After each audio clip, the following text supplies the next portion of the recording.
Government's emergency loan program for small businesses ran out of money, with many businesses desperate for cash, still waiting for banks to process their applications.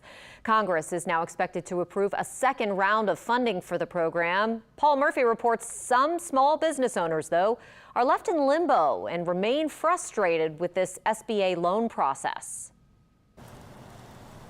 Two-lane Greenway gear and merchandise fill the racks and shelves at the Campus Connection in uptown New Orleans, but nobody's buying these days. It's one of scores of businesses across the city shuttered by Louisiana's coronavirus stay-at-home orders. My business is dying on the vine. Owner David Cariello turned to the government's Paycheck Protection Program for relief. The program offers small businesses a forgivable loan to pay expenses for the next 2 months if they keep their employees on the payroll. Cariello applied for the loan nearly 2 weeks ago. His bank, Capital One, left him hanging. They just continue to point you in the direction of their website, and it was just very frustrating because it felt like all I could do was just sit there and wait while other people were getting their money. Thursday, the $349 billion program ran out of money.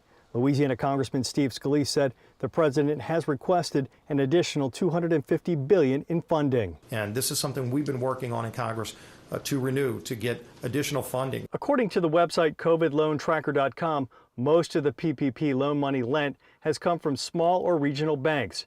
Jefferson Financial Credit Union President Mark Rosa said it may have taken the bigger banks a little longer to set up their systems to process the loans. He predicts that could change if and when there's a second round of funding. They certainly have the infrastructure to do it. They have the people to do it. They have the wherewithal to do it. As for Campus Connections, Cariello has now started the loan application process with the smaller bank. Paul Murphy, Eyewitness News. Capital One released a statement saying the bank is now accepting digital applications in phases from customers who have previously expressed an interest in the SBA loan program. In the meantime, as more businesses remain closed, another 5.2 million Americans filed for unemployment benefits last week. According to the U.S. Department of Labor, that brings the total number of jobs lost since March 14th to about 22 million. Let that sink in a second. Overall, the last 4 weeks have marked the largest rise in claims on record.